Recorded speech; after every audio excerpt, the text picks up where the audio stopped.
Olá, pessoal! Estamos no ar com mais um podcast De Frente com Gabi Arruda. E hoje com uma convidada muito especial, que eu tenho um respeito e um carinho muito grande, que é a querida Nádia. Oi, Gabi. Nádia, é um prazer ter você aqui com a gente. A Nádia é psicóloga infantil, gente, e vai trazer hoje um assunto muito importante, que é nem tudo é culpa dos pais. Nádia, pode se apresentar aí pro pessoal. Bom, eu sou a Nádia Absterço, sou psicóloga infantil há algum tempo, também fui professora, né? Então, é esse caminho, os dois ali, as duas profissões. Mas hoje eu atuo como psicóloga, atendo crianças e faço orientação de pais. Eu tenho um carinho muito importante pela Gabi, ela fez parte da minha trajetória, da minha carreira, e a gente caminha junto. Caminha. Né, a Nádia foi professora dos meus filhos, gente, também, né? Antes de ser psicóloga, e depois passou aí pra clínica e hoje tá fazendo sucesso aí com as criançadas e as famílias, né? Isso. Nádia, esse assunto hoje é muito importante. Eu trouxe porque eu já vejo você falar sobre isso, tanto comigo quanto nas redes sociais. E dentro do meu trabalho, eu sempre trago alguns conteúdos importantes falando sobre a importância do comportamento dos pais, do ambiente familiar no comportamento da criança. E muitas vezes eu trago que o comportamento da criança está refletindo uma necessidade ali não atendida, que pode ser fisiológica, emocional. Sim. Então, quem me segue já sabe que eu tenho essa abordagem, né? Só que nem tudo é responsabilidade dos pais. Quer dizer, nem tudo é culpa, né, dos pais. A gente vai falar sobre a responsabilidade. E tem coisas que é do desenvolvimento infantil. Então, traz um pouquinho pra gente. O que você entende, como você explicaria o que são aspectos do desenvolvimento, o que se esperar de uma criança, como ter esse olhar para entender o que é fase, o que não é fase. Enfim, escorre aí o seu conhecimento. Bora lá. Então, é muito importante, primeiro ponto, a gente entender que a criança, né, ela nasce dos pais, mas ela não é uma continuidade dos pais, ela não é um reflexo. Muitas vezes os pais olham para a criança e pensam, nossa, por que ele está agindo assim? Né? Eu não agi assim, ou com a minha família não foi assim, eu não era assim quando criança. E o que está acontecendo com o meu filho? Eu acho que um marco muito grande, Gabi, que mostra que não é culpa dos pais, a primeira fase das birras, né? Então, ali por volta de um ano e meio, onde a criança descobre a vontade dela, realmente o cérebro ainda está em processo de amadurecimento. E aquele período de birras, de falta de educação da vontade, aquilo ali não é culpa dos pais. Né? A criança, ela precisa passar por essa fase. E os pais ficam, nossa, o que foi que eu fiz? O que foi que aconteceu? Essa criança do nada virou, né, um bichinho da Tasmania e que joga as coisas no chão. E é um aspecto importante, porque a criança está descobrindo a própria vontade, o eu, que ela existe, né? E vai desenvolvendo isso conforme o caminhar. Então, o cérebro não está amadurecido, a criança ainda está em processo de amadurecimento, ela não consegue respirar de modo a se acalmar em certas situações, mesmo que os pais tentem, que tenham uma rotina, uma ordem, tudo isso ocorra bem na estrutura familiar, mas a criança vai passar por essa fase. Então, é uma fase muito intensa. A gente pode dizer que o aspecto pode-se dizer que é algo esperado? Esperado, totalmente. Todas as crianças irão passar. Ah, mas o meu filho não passou. Ele passou, mas você não sentiu isso, né? Com tanta intensidade como outra criança. Mas todos eles vão passar por esse terrible two, a fase das birras. É o primeiro aspecto que não é importante a gente dizer, isso é os pais que fizeram, né? É culpa dos pais isso daqui que está acontecendo. Esse é o primeiro ponto. E eu acho que às vezes não é nem que a gente não passe por isso. Eu acho que existem temperamentos infantis, né? Sim. Então eu tenho 2 filhos.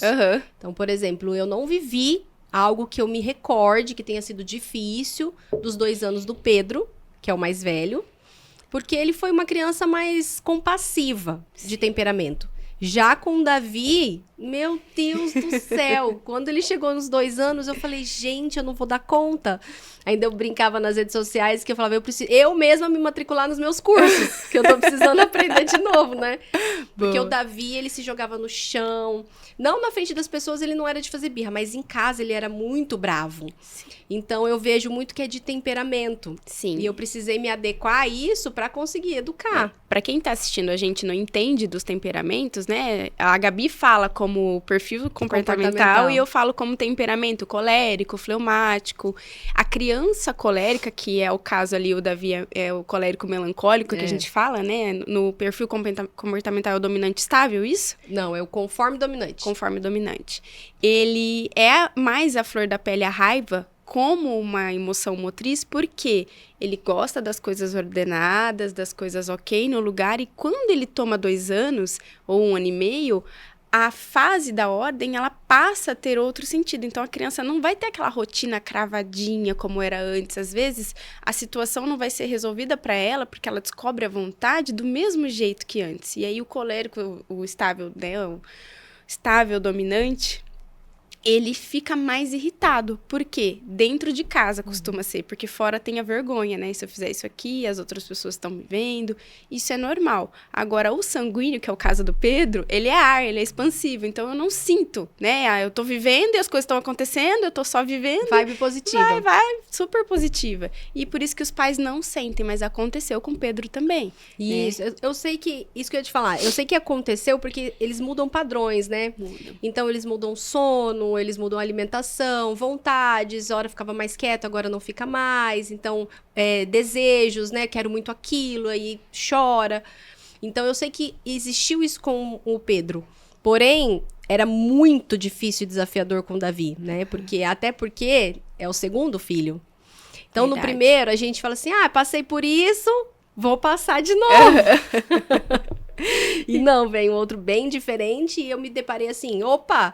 Então, não é igual, né? Mesmo eu sabendo, tendo conhecimento que a gente não deve educar igual os filhos, porque eles são diferentes, eu passei por isso, eu vivi isso na pele. Eu falei, não, eu estou fazendo igual, e por isso que não tá funcionando. Então, é um outro assunto que a gente vai tratar aqui também, gente. Nem tudo é culpa dos pais, mas ainda assim é responsabilidade. Sim. Então, antes da gente entrar direto nessa responsabilidade...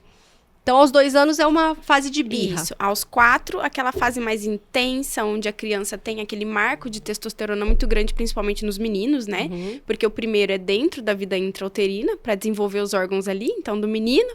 E o segundo pico de testosterona é entre os 3,5 e 4. Algumas crianças podem começar logo ali, depois dos 3,5 até os 4 anos, onde o menino começa a desenvolver aquela virilidade, a menina começa a desenvolver aquela parte mais social. Então, mais delicada às vezes, mas também com uma ira em si. Esse é um marco onde não é culpa dos pais. Uhum. E eu sempre oriento os pais, a gente vai falar um pouco disso, né? O que fazer nessas situações. Mas é o segundo marco, muito importante, que não é algo que os pais façam ou deixem de fazer que vai desencadear, é natural. E a gente pode esperar o quê, então? Uma certa energia maior, uma irritabilidade maior? Sim, uma vontade em fazer as coisas por si só também muito maior, né? Uma autonomia, só que ainda não sabe como fazer. Uhum. E isso é esperado para a fase. A criança, ela quer fazer. Então, é um pico muito grande, né, de mudanças. O corpo também, aquela fase do crescimento, às vezes tem umas dores mais intensas na perninha, no joelho, no estômago, porque tá tudo mudando, né? Então, dores de barriga, digo assim, a criança reclama, tô com medo. E também ela começa a descobrir e nomear as emoções de um certo modo mais... ela reconhece melhor. Então, eu tô com medo, né? Eu tô com raiva. E, às vezes, ela sente o corpo. Então, o medo vai na barriga, a raiva nas minhas mãos. E eu não sei o que fazer com isso. E isso não é culpa dos pais também. Legal. E esses aspectos de mudança que a gente consegue perceber maior, você me diria que iria até que idade? Com mais nitidez, assim, que a gente vê mudanças mesmo de comportamento. Até os 12, né? Até a infância acabar, até a infância acabar. Sim, mas são alguns marcos mais importantes. Então, aos 6, a criança começa a aquisição da leitura, descobre a questão da maldade em si, da mentira ali, onde os pais também... Muitos se assombram. Meu filho tá mentindo, né? A criança tá, na verdade, descobrindo como as coisas funcionam e na idade da razão. É um marco muito importante entre os 6 e 7. O que é a idade da razão, né? A criança passa a saber que isso aqui, né, é um evento que a gente tá aqui com a Gabi e tal, mas eu queria estar fazendo outra coisa. Então, eu vou enganar, vou tentar fazer com que as coisas fluam do meu jeitinho. A criança passa a mentir para esconder as coisas, racionalizar. Então, eu brinco que com 4 anos, quando a gente joga Uno com nossos filhos, eles olham para a carta que muda de cor e falam assim, eu quero vermelho. Mas você olha no baralho da criança, só tem azul. E ele tá pedindo vermelho, porque ele não sabe ainda racionalizar. Eu preciso dessa cor. E ele pede o que ele tem vontade. Com 6, 7 anos, a criança já sabe da vontade dela e ela já racionaliza para o bem dela. E claro que ela vai testar a mentira, que é um marco muito grande ali. E não necessariamente que ela é mentirosa, né? Só que ela não. precisa ser instruída nessa fase. Isso. Você trouxe um assunto importante, que dentro da neurociência, né? Quando eu estava fazendo a pós-graduação, a gente estudou essa fase dos 6, 7 anos.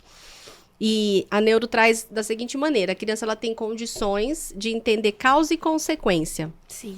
Então, por exemplo, eu sei que eu não devo colocar o dedo na tomada, né? Mas eu coloco, se eu tenho lá 2, 3, a mamãe falou que a criança associa, né? Não pode. Mas ela vai lá e coloca. Ou às vezes ela até olha pra você e só fala, não. Mas ela não sabe que aquilo ali vai dar um choque. Já com 6, 7 anos, ela consegue saber, mas e se eu fizer isso só pra ela achar que eu vou colocar? Dentro da psicologia, é dessa forma também que vocês olham essa fase da criança? Sim, é desse modo. E, assim, a criança, ela vai usar as coisas com propósito. Então, a memória, por exemplo. Uma criança pequenininha, que tá ali no Terrible 2, descobrindo a vontade dela, quando você fala assim, não sobe na mesa, a memória dela é muito curta. E aí, ela logo sobe de novo. E os pais perdem a paciência com isso. Tipo, eu acabei de falar. Mas é que a memória é tão curta que ela não tem um aprendizado grande. Nessa fase dos 6, 7 anos, ela sabe para que funciona a tomada, se eu colocar meu dedo ali, se eu colocar um clips ali dentro, para que serve, então é condutor de energia. A criança já sabe que aquilo tem causa e consequência. E ela passa a interpretar o mundo de um jeito diferente. É nessa idade também que podem surgir mais terror noturno, outras questões do desenvolvimento infantil. Os pais se assustam que a criança acorda de madrugada, sem entender nada, mas é que o cérebro está em constante transformação e é tão rápido, né? A memória se expande que os pais se assustam. Mas é assim que funciona. Muito estímulo, né? Vai recebendo. Muito. Então, olha só, gente, ela está trazendo uma abordagem importante para a gente entender. Nem sempre a criança vai ter condições de entender uma consequência. Isso não significa que você não tem que ensinar, né? Sim. Você ensina, mas quem nunca ouviu a seguinte frase? Criança aprende por repetição. Então, vamos repetir e repetir e repetir. Sim. Digamos, então, que ali até os 6 anos, essa repetição vai acontecer com mais frequência. E a gente tem que saber que é algo natural, que é o esperado, que não é porque a criança não tá aprendendo, mas é que ela lida com as situações dessa forma.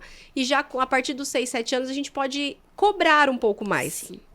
Cobrar aquilo que a gente ensinou ao longo dos anos ali até chegarmos aos 7. Mas é isso, a criança entende melhor o que está acontecendo, né? Ela passa a começar a compreender isso. E assim, Gabi, é muito importante que os pais saibam que isso não é culpa deles. Então, a questão do terror noturno, muitas vezes das birras, das consequências, os pais muitas vezes querem corrigir só cortando o mau comportamento sem ensinar para a criança. Quando eles chegam aos 7 anos, eles já entendem que eles estão fora do corpo do pai e a criança pequena, por exemplo, o Davi, quando ele era pequenininho, né? Ele olhava para o Rafa e falava assim, nossa, meu pai é muito maior do que eu aqui, eu tenho um medo inconsciente. Quando eles vão crescendo, eles vão vendo que eles vão tomando esse domínio, eles passam a enfrentar mais, a querer esse bater de frente com os pais. E aí que a coisa estoura. Não é culpa dos pais esse crescimento, é necessário que cresça. Né? E vai ser muito rápido. Maria Montessori dizia para nós, né, que a criança com 3, 4 anos, ela já é um homem velho. Imagina com 7, 8, já é um mini adulto ali. Só que ainda não é. Os pais esperam isso, mas não é. Então, aquele medo vai indo embora para dar conta de outras emoções. E o que é muito interessante nessa fase também, que a emoção, ela vem ali até os 5, 6 anos, a criança sabe que a emoção vem no corpo e ela interpreta aquilo e age de forma normal, né? Então, o medo, eu tô com medo de pôr o dedo na tomada. Aos 6, 7 anos, a criança já começa a interpretar a emoção com sentimento. Então, eu tenho medo, eu fico meio assombrado, eu sei o que eu tô interpretando o meu medo. Isso é muito importante. Também é um marco relevante para a fase, né? Não é culpa dos pais. Então, não é que eles escondem mais as coisas da gente, é que eles sabem guardar, eles sabem interpretar e eles vivem. Para quem não está entendendo muito bem, é assim. Emoção é uma coisa, sentimento é outra. A emoção é o que vem no corpo e o sentimento é como eu interpreto aquela emoção. A criança pequenininha, ela não sabe interpretar essa emoção. A gente faz isso por ela. A criança de 6, 7 anos já começa a interpretar essa emoção. Então, é medo. Então, eu tô assombrado, né? Eu tô com raiva, então eu posso ficar furioso, eu posso ficar só ali frustrado. Então, eu começo a manejar minha emoção. Isso também é algo importante dessa fase. E a gente tem que ensinar isso, né? Porque senão passa batido ali. Você trouxe uma reflexão importante quando você disse assim, os pais, eles cobram, né? Eles não entendem. Dentro da minha experiência, da minha vivência com os pais, o que eu percebi? Não sei se você percebe a mesma coisa. Como a criança vai crescendo e ela vai desenvolvendo habilidades ali, então, por exemplo, ela... eu não gosto de usar essa palavra porque os pais interpretam errado, mas digamos que ela manipula um pouco, né? Sim. Ela dá aquela expertise dela pra conseguir o que ela quer, ela dá um jeitinho de inventar uma história pra justificar um erro. Então, os pais começam a perceber essa malícia da criança. É a maldade mesmo ali, né? E aí, por isso que eles cobram. Porque, ó, tem idade pra isso, mas não tem idade pra isso? Como que você explicaria isso? Queria ouvir de você, porque eu entendo que são coisas opostas. Sim. Não é porque a criança está com condições de trabalhar essa maldade a favor dela, né? Que ela vai ter condições de lidar com aquilo esperado, porque os pais muitas vezes nem ensinaram. Sim. O que você pensa disso? Bom, a gente sabe que nós duas nos respeitamos muito, isso é parte da nossa relação, né? Então, talvez eu diga algo que você não concorde e que a gente vai conversar. Tá tudo certo, a gente se dá bem, tá, gente? A gente é assim. A criança, eu brinco pros pais, ela não é um anjo que caiu do céu. Então, ela vem, como todos nós, com as más inclinações, com os defeitos. Às vezes, a gente não quer acordar cedo, a gente vai, me desculpa, eu tô um pouco com dor de garganta hoje, não vou... Então, a gente faz isso, mas isso não é certo, isso é errado. A criança, nessa fase, também testa essas questões. Do tipo, você já escovou seus dentes? Escovei. Escovei sim. Aí você vai ver, a pasta estava no mesmo lugar, com a escova no mesmo lugar, e você pegou a criança mentindo. E aí você tem que separar. E corrigir e perdoar. Isso é o mais importante. Os pais, muitas vezes, vão tão incisivos, querendo que a criança seja perfeita, que o ser humano seja perfeito, e eles não perdoam. E perdoar é entender que a criança tem defeitos, tem más inclinações, não é um anjinho que caiu do céu, precisa ser corrigido, mas eu preciso corrigir a minha criança, eu preciso ensiná-la, né? Claro, com um tom de firmeza. Então, olha, o que você fez foi uma mentira. Quando a gente mente, a gente afeta as outras pessoas, né? A sua mentira não é só para você, ela afeta as outras pessoas, mas vem cá que eu vou te ajudar. Né? Então, vamos vencer essa preguiça, vamos escovar esse dente e perdoar a criança. Porque muitas vezes os pais ficam carregando. Ele mentiu pra mim, né? Não escovar o dente. Fala pra mãe, ou fala pro marido, ou fala pra alguém. Ele fica mentindo agora. E expõe o erro, expõe a criança. Isso vai gerar só mais vergonha e não vai ajudar aquele indivíduo que é minha responsabilidade. Então, é normal que a criança minta. Ela não é um anjo que cai do céu com asinhas, né? Perfeita, meu filho. Ele tem, sim, defeitos e a gente tem que ajudar esse ser humano a ser um ser humano melhor. Esse é o meu processo. Eu acredito nisso também. Mas o que eu tenho cautela de falar sobre isso? Porque tem até um vídeo que já tá super consumido na internet, um bebezinho, não sei se você já viu. Tem por volta de um aninho e meio. E ele vai andando atrás da mãe, e a hora que ele vê a mãe, ele se joga no chão. Você já viu esse vídeo? E aí a mãe sai andando, e aí ele para de chorar, daí ele levanta, vai atrás da mãe de novo, aí a hora que ele vê a mãe, ele se joga no chão de novo. E esse vídeo repete essa cena várias e várias vezes. Se você nunca viu, é só você colocar aí no YouTube, criança que se joga no chão, que você vai conseguir entender o que a gente tá falando. E eu vejo muitos adultos, quando esse vídeo repercutiu, muitas pessoas dizendo, olha só como a criança já manipula os pais desde pequenininho. O que eu entendo disso? É um aprendizado. Então, ele aprendeu em algum momento da vida dele que a hora que ele se joga no chão, a mãe para o que tá fazendo e vai atender ele. Então, com um ano, eu vejo muito mais como uma necessidade, um aprendizado equivocado por não terem filtro nem interpretação, e não como uma manipulação. Deixa eu me jogar no chão, porque se eu me jogar agora, ela vai me dar o que eu quero. Porque tem um ano, gente. Como é que a criança vai ter condições de pensar isso? Acho que a malícia tá muito mais na cabeça do adulto do que na cabeça da criança. Sim. Agora, se uma criança de 6, 7 anos, até algumas com 4, faz isso, ela já tem uma necessidade por trás disso. Então, ela está escolhendo um comportamento negativo para uma vantagem que para ela é importante. Você pensa dessa forma também? Sim, com certeza. Porque a gente está falando de uma criança de 1 ano, onde a vontade dela está em total mãos do adulto. Isso. Então, assim, a gente escolhe, a gente faz. Uma criança de 6, 7 anos, ela já tá caminhando para a racionalidade. Então, se eu fizer assim, a minha mãe vai me dar. Então, a gente é assim como ser humano, né? Se eu vou pedir algo pro meu marido, eu não chego para ele num péssimo momento. Eu vou ali tentando naquele momento bom, oportuno. Só que a criança, ela tá testando a razão dela. Então, a gente ainda é a razão, a vontade na infância. A gente tem que segurar e mostrar para a criança. Eu sigo nessa linha. A criança de 6, 7 anos, ela vai ter um trato diferente da criança de 2, 3. E a gente vê, quando a gente aborda isso, né? A criança, até biblicamente falando, muitos pastores, padres, a gente vê falando, né? A criança nasce pecadora, então você precisa corrigi-la. E eu tenho muita cautela, de verdade, de falar sobre isso. Porque chega pra mim e deve chegar pra você também. Mães que falam assim, já bati no meu filho. 1 aninho, 2 aninhos. Ele continua se jogando no chão. E ele continua... Então, não é porque a gente é cristão e a gente acredita que a criança nasce assim, com essa índole, e a gente precisa educá-la para o bem, que a gente vai esperar um comportamento racional de uma criança pequena. Até porque a surra, ela funciona naquele momento, mas ela não é nada educativa.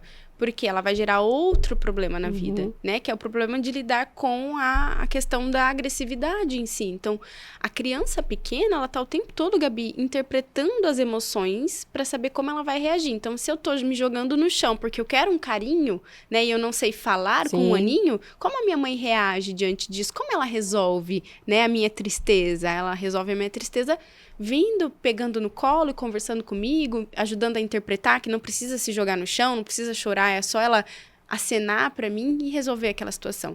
E isso acaba desencadeando em adultos, né? Eles não sabem falar ou não conseguem falar diante da tristeza, o que tá sentindo. Fica aquela angústia aqui. A criança com raiva, eu vou lá e dou um soco, né, de raiva num lugar, ou taco um objeto. Tem que entender se não é aquela fase que a criança precisa jogar coisas, né, entre 1 ano e meio, 2, que começa ação e reação, causa e consequência, mas se é uma criança de 4 anos que tá jogando um brinquedo por raiva, é diferente. Como a minha mãe interpreta a raiva dela? Deixa eu ver aqui como que a minha mãe age diante da raiva. Se ela bate, quando eu tô com raiva, o que eu vou fazer? Vou bater também. Se eu estou com raiva e espero passar, é assim que as coisas se resolvem. Então, nós temos essa responsabilidade. Isso aí é culpa nossa. E, gente, isso é muito importante, porque quando eu vejo muitos pais caírem na permissividade, né? Então, por exemplo, o meu filho deu um soco no meu estômago, um exemplo aleatório, porque eu fui pedir para ele guardar os brinquedos, mas ele tá com sono. Então, tem mãe que chega assim, pra mim já falaram isso várias vezes, mas era sono, mas era fome, então tadinho. Uma coisa é você respeitar o sentimento e a necessidade fisiológica da criança. Outra coisa é você permitir um comportamento ruim, negativo, desrespeitoso por conta dessa necessidade ferida. Então, gente, eu acredito que o que a Nádia tá querendo trazer pra gente a gente precisa estudar, né? Pai e mãe tem que estudar, a gente tem que entender isso que ela tá dizendo. Dentro do Instagram da Nádia, que depois ela vai passar para vocês, ela sempre tá trazendo aspectos do desenvolvimento infantil. Então, o que se esperar dessa idade? Então, um bebê que, por exemplo, te deu um tapa no rosto. Ele tá expressando a alegria, o contentamento, muitas vezes a frustração, você tem que ajudar. Qual é o momento? Né? Ele tá ali comendo, tá tentando pegar a colher para comer e bateu a mão na colher. Você vai, né? Assim, ensinando. A gente tem que sempre ir interpretando, né? Agora, são conduções diferentes. Totalmente. Um bebê que te bata no seu rosto, você vai conduzir de um jeito, sempre dando um limite, mas você vai entender que ali existe uma imaturidade muito maior. Sim. Agora, uma criança de 4 anos, que você tá ali abaixando a altura dela para educar e ela te dá um tapa no rosto... Você vai agir diferente. Você não vai devolver o tapa no rosto também, né? É assim que a mamãe reage com raiva. Bate que eu bato de volta. Bateu, levou. Mas você vai ser mais firme, você vai demonstrar muito mais a sua desaprovação. Se for o caso, você vai aplicar consequências para aquele ato, porque você espera já um comportamento diferente, como ela disse, desde que você tenha ensinado, né? Sim, eu sempre falo isso para os pais. A gente nunca cobra da criança, Gabi, aquilo que a gente não ensinou. Porque é o nosso dever, essa é a nossa culpa. Agora, se é uma fase onde a criança está descobrindo uma emoção, uma vontade, algo nesse nível, a gente vai respeitar e entender que isso não é a nossa culpa. Então, eu fiz alguma coisa para o meu filho estar batendo no meu rosto, né? Fui eu que fiz isso para minha criança se jogar no chão. Não, essa é da fase. O meu filho está mentindo, então eu tô mentindo dentro de casa ou alguma coisa. Não, é da fase. Mas, se eu não trato isso, se eu não cuido, não desenvolvo, né, a verdade, os princípios ali, ele vai continuar fazendo. Então, esse é o peso, é um equilíbrio. Como? Conhecendo cada fase e o que se esperar de cada fase. Exatamente. Então, eu tenho um material muito bacana que você tem acesso, né, à tabela de desenvolvimento infantil. Ali eu tenho de 0 a 3 meses, o que se esperar, de 3 a 6, 6 a 9, até os 12 anos. Por quê? A gente tem uma linha, mas cada ser humano é único. Então, o meu filho faz isso, o do fulano não faz. Que daí pega a tabela e já fica... Não, e é sempre pra tem entender. um pouquinho. Às vezes tem crianças que são mais maduras, vai estar um pouquinho mais à frente naquela tabela, outras, né, que são mais imaturas, tudo depende também, né? A grande questão são fases do desenvolvimento, mas nem por isso a gente não precisa, né, ou não tem a necessidade de agir, pelo contrário. A gente vai agir, só que o que a gente espera desse comportamento é que a gente tem que ser mais flexível, digamos assim. Sim, e colocar um tempero, né? Eu brinco com os pais. Então, a criança tá jogando o objeto. É da fase, deixa ele jogar. Não, eu não vou deixar ele jogar o meu copo de água no chão. Eu vou pegar um objeto específico que ele desenvolva aquela habilidade. Então, comprar umas bolinhas, um negócio assim. E quando aquela fase passar, eu vou corrigir. A gente não joga as coisas, a gente segura com as 2 mãos, carrega assim, sempre acompanhando. Como eu faço isso, né? É a dúvida que eu mais recebo nas minhas caixinhas de pergunta ou no meu consultório. Como eu faço para observar o meu filho? Para saber se isso é uma fase ou se é algo que é culpa minha? Eu tenho que conhecer. Então, eu só amo aquilo que eu conheço. Eu só sei o que eu estou fazendo, aquilo que eu dedico um tempo. Então, é parar mesmo e observar, né? O que meu filho está fazendo? Qual é a fase dele? O que eu espero dessa fase? Né? O que é normal aqui e o que eu preciso desenvolver? Isso é muito importante. E aí a gente entra naquele podcast que eu gravei com a Dana, que já está no canal do YouTube, onde fala da pausa, né? A gente conseguir pausar o nosso tempo para perceber. Então, a gente vive tanto no piloto automático, e daí a gente vai falar sobre outro assunto, mas a gente vive tanto no piloto automático que muitas vezes a fase passa e você não percebe. Você só rotula ela, você só briga por ela, você só reclama dela, mas você não sente ela, né, Nádia? E acho que uma das nossas maiores falhas enquanto pai e mãe é não sentir a infância acontecendo, né? Eu gosto de falar, a infância, ela só dura 12 anos. É só 12. Depois, se essa criança viver 80 anos, só foi 12, né? Foram só 12 anos ali em que ela precisou de você, dependeu de você, onde ela riu de você, onde ela quis ter o abraço, porque depois não quer. Eu vejo o Pedrinho com 10 anos. É que ele é uma criança carinhosa. Então, ele fica, abraço, mãe. Mas eu sei que daqui uns 2 anos... Acabou. Não vai ter mais, né? Então, a gente não usufrui tanto dessa fase que é tão importante e que perdura ali pro resto da vida toda, né? Passa muito rápido. E é o amor, né? Essa exigência que eles pedem de nós. É um amor. Depois eles não vão querer mais saber da gente. Exatamente. Então, vamos curtir essa fase, porque ela acaba. Assim como a fase de bebê acaba. Né? Aquele cheirinho, assim, gostoso. Você tá vivendo isso, a Nádia acabou tem uma essa semana vai já. Vai fazer 1 ano. Fez, né? Vai fazer quinta-feira. E a gente tá brincando lá em casa, né? Que a criança com 1 ano, ela já não é mais um bebê. Então, a gente pega ela no colo e fala, são 3 dias mais que você tem de bebê. Vem aqui, ver bebezinho. Daqui a pouco é criança pequena. Gente, voou. Quando eu vi você colocando lá que ela vai fazer 1 ano, eu falei, gente, mas já. Então, a gente tem que aproveitar, né? Sim. Nádia, então, falando mais sobre isso. A gente estava conversando aqui nos bastidores sobre um fato que aconteceu na minha família, né? Então, o Pedrinho, para quem me segue nas redes sociais, sabe que ele tem transtorno obsessivo-compulsivo, que é o chamado TOC. E o que aconteceu? Como eu trabalho com isso, eu comecei a perceber mudanças no comportamento dele, agressividade, bater porta, pisar duro, respondão, aos 7 anos, coisas que ele nunca foi. E nessa época, eu lembro que eu estava estudando mais a fundo para o TCC, eu estava terminando a minha pós-graduação em neurociência, e bem nessa época eles falaram sobre essa mudança no comportamento da criança, porque tem algumas crianças que têm essa predisposição a comportamentos do TOC, não que seja o transtorno em si, mas eu olhava aquele comportamento dele e eu falava, gente, não pode ser, não é aquilo que eles estão falando, porque era muito intenso. Começou a trazer problemas na escola também. E aí eu fui buscar dentro da minha família. Eu falei, deixa eu ver o ambiente, né? Nada tinha acontecido de diferente. Meu casamento tava ótimo. Ninguém tava brigando com ninguém tava, né, em crise, nem crise no trabalho. Eu falei, nada está acontecendo para que ele se torne agressivo desse jeito. Então eu falei, o que tá acontecendo? E lógico que, obviamente, quando eu até te procurei, a Nádia é psicóloga do Pedro também, gente, me ajudou e ajuda até hoje a tratar o TOC. eu queria achar uma resposta. Eu queria que você falasse pra mim, me fala o que eu tô fazendo de errado, né? Por que ele tá assim? E aí, a hora que eu olhei mais a fundo no comportamento, eu vi algumas repetições ali de comportamentos mesmo, de compulsões, e percebi que tinha algo a mais. Não era nada do que vocês estavam fazendo ou deixando de fazer, né? Isso é muito importante. Quando você me ligou naquele dia, eu lembro, né? Você estava desesperada no sentido de, me ajuda porque isso aqui não é normal. Então, a sua visão como mãe era ok, né, de desespero, e a visão como educadora parental era muito importante, saber observar. Então, isso daqui é esperado para essa fase, mas não com essa intensidade. Isso. E o Pedrinho, né, ele autoriza a gente a falar sobre isso aqui, fique claro, ele trouxe muito sofrimento naquela época. Então, assim, pensamentos obsessivos, compulsões no comportamento, para quem não sabe, né, o toque, ele traz pra gente imagens e pensamentos mentais, e a gente faz alguns atos para evitar aqueles pensamentos. Então, preciso pôr o copo assim, né, senão vai acontecer alguma coisa com a minha mãe. E era muito recorrente. Quando você veio até a clínica, eu olhei para aquilo e pensei, isso aqui não é culpa deles.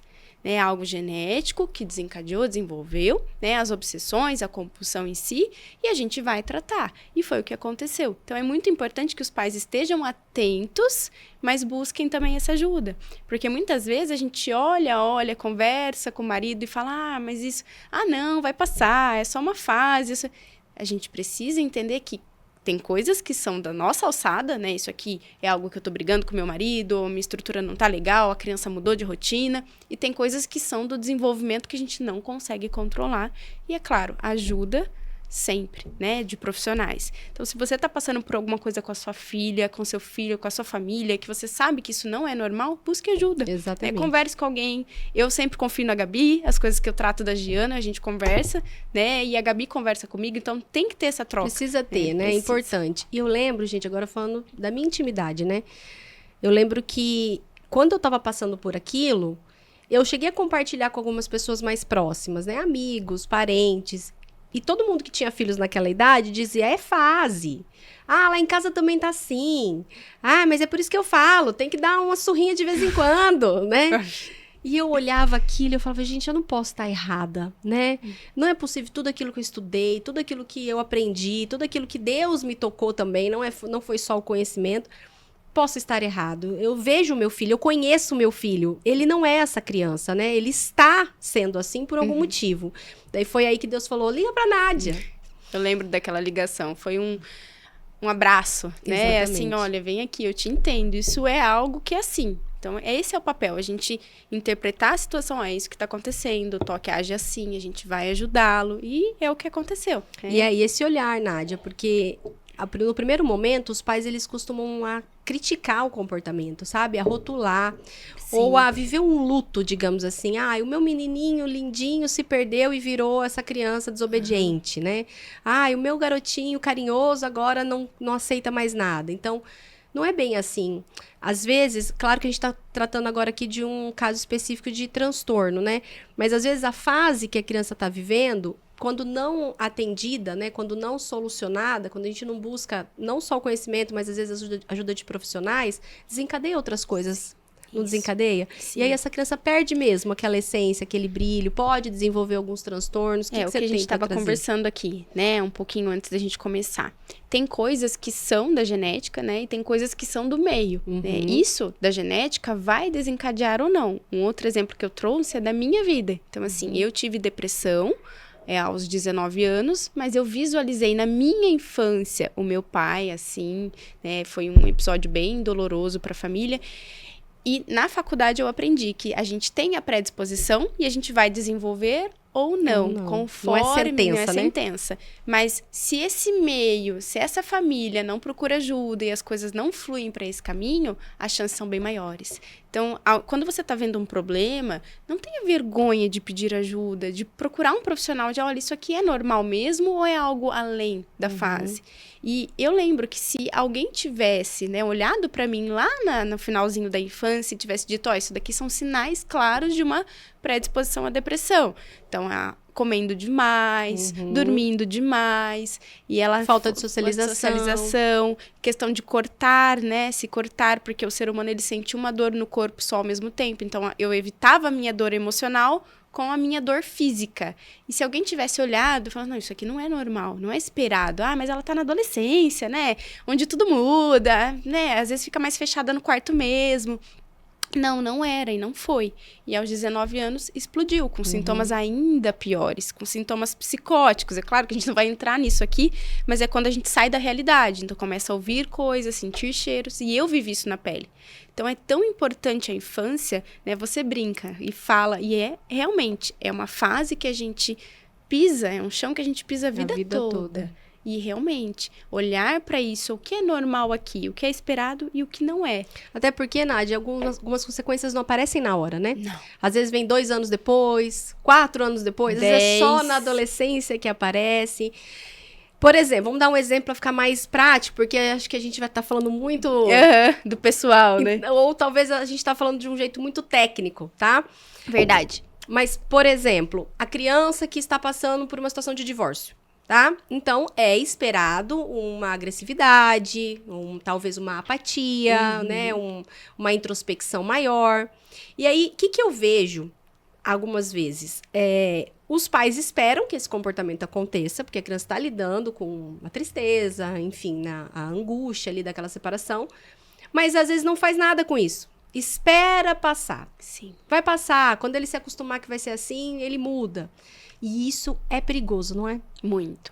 Até é um luto muito grande para a criança, né? Então, se a gente espera passar, a gente está dando tempo para aquilo ficar ainda maior. Sim. Então, quando a gente trata a causa específica, ele tá triste, ele mudou totalmente o comportamento dele, eu vou buscar uma ajuda, né? Eu vou mudar algo. Isso é muito importante, você trabalha com os pais. Então, algo que eu mude no meu comportamento, no meu olhar, vai refletir na criança. É esse ponto, do que deixar a coisa passar. Por quê? A depressão pode vir, né? Pode desencadear outro transtorno, até o que estava ali guardadinho na caixinha de Pandora, que eu falo para os pacientes. Então, você tem aquela predisposição, mas a epigenética, que é o meio, vai modular de forma que aquilo aconteça ou não, gerando um trauma muito grande. Então, a criança passou pelo divórcio, e aí nada mudou na vida dela no sentido para melhor, as coisas só pioraram, a gente deixou, vai passar, ele vai se adaptar, e epigeneticamente falando, aquele meio... A família em si, a nova estrutura, vai desencadear, ou pode ser que, com certeza, né? Eu não posso afirmar, porque cada pessoa é única. 99, 9,9% pode desencadear. Então, por isso, não é porque é fase que a gente não vai agir, né? Sim. Positivamente naquela fase. Outro exemplo, sem ser essas questões mais intensas, né? A criança que é pequenininha e ela tem raiva, e quando ela tem raiva, ela joga o que ela vê na frente dela. Aí a pessoa vai falar assim, mas eu vi um podcast lá, que a Nádia e a Gabi falou assim, que é fase, que tem que deixar, porque eles jogam mesmo. Então, se a gente não educar essa criança, mesmo sendo uma fase esperada, como a Nádia disse, a birra é esperada, se a gente não ensinar pra ela que isso aqui não joga, que não é assim que a gente lida com a raiva, o que vai acontecer? Ela pode não jogar mais as coisas, mas ela vai bater porta, ela vai pisar, ela vai gritar, porque ela não soube ser manejada ali nas emoções, concorda? E vira um transtorno. Tem transtorno DSM, que é o adulto que quebra as coisas pra resolver a agressividade dele. Então, bate porta. Interessante. Né? A gente não vai entrar nesse assunto, senão a gente vai ficar aqui o tempo todo, mas existem. Então, a gente tem que ajudar. Outro caso, né, de crianças que muitas vezes não lidam bem com a frustração. E aí, a frustração dela vai no machucar o outro. Então, eu preciso que o outro sinta o que eu tô sentindo. Se isso não é corrigido, pode virar uma psicopatia muito intensa. Falando de novo do Pedro, nem sei se eu poderia falar isso aqui, filho, se um dia você ver esse podcast, me perdoa, é para o bem da nação. Sim. Mas o Pedro passou por isso, né? Quando ele estava lidando com a situação dele, entendendo o que ele tinha, ele passou por isso. Ele fazia, de certa forma, esse machucar o outro, não fisicamente, mas às vezes rindo, palavras. Não era um certo bullying, mas é como se fosse um bullying. E eu lembro muito bem disso, que ele estava lidando com a frustração dele, com a angústia dele de não saber aceitar aquele diagnóstico, né, que ele tinha. Não queria ter isso. E não é porque ele tinha que eu ia permitir que ele fizesse maldade com as outras crianças. Então, a Nádia também me ajudou nisso e ela foi ajudando ele clinicamente, eu fui ajudando ele na vida real, né?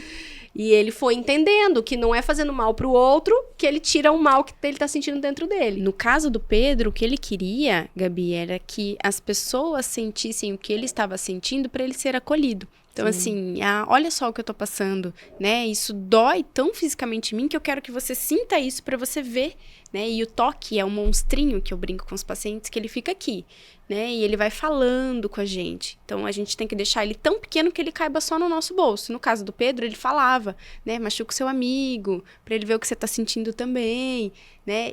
Para que o outro tenha essa empatia, mas esse não é um caminho de empatia. E aí a gente foi ajudando o Pedro, você como mãe, né? Sim. E o Rafa como pai, olha, quando a gente tá com vergonha de algo, a gente não precisa que o outro sinta a nossa vergonha, a gente tem que assumir a nossa vergonha. E foi um dos episódios muito marcantes, porque às vezes a gente não recebe o apoio de todo mundo que a gente precisa. De jeito nenhum. E a vida não vai ser assim com os filhos de vocês, tá? O mundo não vai muitas vezes aceitar aquilo, mas nós precisamos, né, mostrar que nós estamos ao lado da criança. Quando você ajudou ele a escrever uma cartinha, levar bilhetes para as pessoas, e foi muito marcante, porque as crianças que estavam na sala não se lembravam do mal que ele havia feito, mas do bem que ele havia feito. E aí, essa é a grande vitória, né? A gente pegar aquele momento e transformar aquilo numa resiliência. Sim. Em algo positivo. O sofrimento tem um sinônimo aqui, né? Eu posso ser forte, eu posso lidar com essa situação. E não é não fácil, ser vítima, né? Ai, o toque me acometeu isso, Exatamente. e eu preciso disso. Então, muitas vezes, os pais, eles seguem esse caminho. Eu preciso que meu filho, né, evitar os sofrimentos porque o meu filho tem toque. E a Gabi nunca assumiu esse papel. Sempre o contrário, né? Eu entendo que você tem filho, mas, ó, a gente vai Por mais que me doesse, né? E dói. Porque, na verdade, a minha intenção era proteger ele. Eu queria acolher, queria brigar com todo mundo que não entendia. Então, a minha mãe, né? A mãe leoa ali dentro de mim, queria proteger ele e acabar com todo mundo. Mas a gente tá educando um ser humano. Eu falei, se eu fizer isso, quem que será ele no futuro, né? E eu preciso pensar no futuro, não no agora. Sempre. Então, Nádia, essa questão de lidar com as fases do desenvolvimento, entender que nem tudo é culpa dos pais, a gente pode dizer que não é culpa, mas é responsabilidade? Isso. Responsabilidade. Porque nós somos autores, né? A autoridade vem de autor, a gente escreve uma história. Então, esse é o nosso papel. Nós não somos donos da história, nós somos autor da história. Então, eu vou contar a vida do meu filho, eu vou narrar. E tem uma passagem bíblica que fala que o sangue dos nossos filhos estão nas nossas mãos. E é isso. Então, eu posso fazer tudo o que é certo, o melhor para o meu filho, mas ele é um ser fora de mim. É minha responsabilidade oferecer o melhor. Então, é responsabilidade. Autor, aquele quem escreve. Que lindo, eu tô arrepiada, que eu tô de boa, não dá pra ver, mas tô arrepiada. E, gente, eu sei que ouvir a gente falar é gostoso ou pode ser bonito, pode ser motivacional também, né? Às vezes você se sente motivada ali, quem tá ouvindo, a estudar mais, só que também é desafiador. Talvez muitas pessoas estão assistindo a gente agora e digam assim, mas é muito difícil. Mas como que eu vou saber disso tudo? Mas como eu vou lidar? Mas eu não tenho conhecimento que elas têm. O que você poderia dizer para essas pessoas, Nádia? Essas pessoas leigas, tá? Que estão aqui ouvindo a gente, que se sentem inadequadas, que acham que não vão conseguir, que é muito difícil. Tenham paciência com vocês, né? Ninguém começa sabendo e ninguém sabe de tudo. Porque isso é soberba, arrogância. Então, quando você quer que o outro, né, desça para que você seja entendido, você também está sendo assim. Então, tenha paciência, estude mais dentro daquilo que cabe a você. Então, eu vou assistir um podcast, vou ler um livro, né, buscar esse conhecimento, mas com paciência, com amor. Porque ninguém nasce pronto, né? Se Deus quisesse a gente pronto, ele não tinha feito a gente criança, começando por aí. Por isso que aquela frase, né? Nasce um filho, nasce uma mãe, é mentira. A gente se desenvolve, né? Aliás, a gente precisa se desenvolver. Com certeza. E você teria algum livro para indicar para essas pessoas? Sobre desenvolvimento? Sobre desenvolvimento ou um start, algo que você acha que vale a pena a gente começar a estudar para quem tá assistindo a gente? Eu começaria com A Paz na Família. A Paz na Família. É o meu preferido do momento, porque mostra que a criança, ela não é um ser nosso, né? E a gente vai entendendo que o começo, o princípio, não é a criança em si, mas é o nosso meio familiar, a nossa estrutura, essa é a base. Eu começaria por esse. E claro, quem quer se aprofundar um pouquinho mais, vai seguindo esse. Tem o da paciência também, tem do autodomínio, que é muito importante, eu dominar as minhas emoções. Esse é a paz na família, eu indicaria. Estudar temperamentos também, né? Também, Gabi. Entender essa criança aí pelas características de comportamento dela e tudo mais. Sim. Gente, eu continuaria aqui conversando. Aliás, eu mando altos podcasts por WhatsApp pra Nádia, vira o GabiCast. A gente troca muitas figurinhas. A Nádia é uma pessoa que me ajuda, me acolhe também, não só com meu filho, mas na minha carreira também. Às vezes algumas coisas acontecem e eu confio nela pra desabafar. E acho que ela também confia em mim. Muito, a gente tem isso, né? De Gabi, olha, tá dando problema aqui, me ajuda, socorro. Isso é muito importante, a gente troca. Às vezes o cansaço bate, né, na profissão. E eu sempre deito no colo da Gabi, então Gabi, socorro aqui. E eu no seu, né? E a Nádia, gente, tem o Instagram dela, é Nádia Bisterço. Isso, Nádia Bisterço. E ela também tem cursos, aliás, lançou um recentemente, não foi? As bases da educação. Então, as bases da educação, olha, gente, não sei se tem vaga ainda, mas se não tiver, acompanhem, porque vai ter, né? Terão outros, com certeza. Sim. A Nádia também faz atendimentos para as crianças. E o que eu gosto do trabalho dela é o seguinte, ela não atende só a criança, ela atende a criança com orientação, né, aos pais, porque é muito importante. Sim. Isso que a gente tá trazendo aqui. Ah, beleza, é aspecto do desenvolvimento. Ah, beleza, é uma fase, mas o pai e a mãe têm que saber o que fazer nessa fase para não desencadear outras coisas. Eu brinco que eu pego na mão, assim, ó, e vou junto, caminhando. Né, Gabi? Obrigada pela confiança e pelo convite. Eu que agradeço. Eu amo o seu trabalho. Mais uma vez, quando eu comecei como professora, foi você que segurou nas minhas mãos e disse, vamos, né? Então, é em você que eu confio. Muito obrigada por tudo. Eu que agradeço, gente.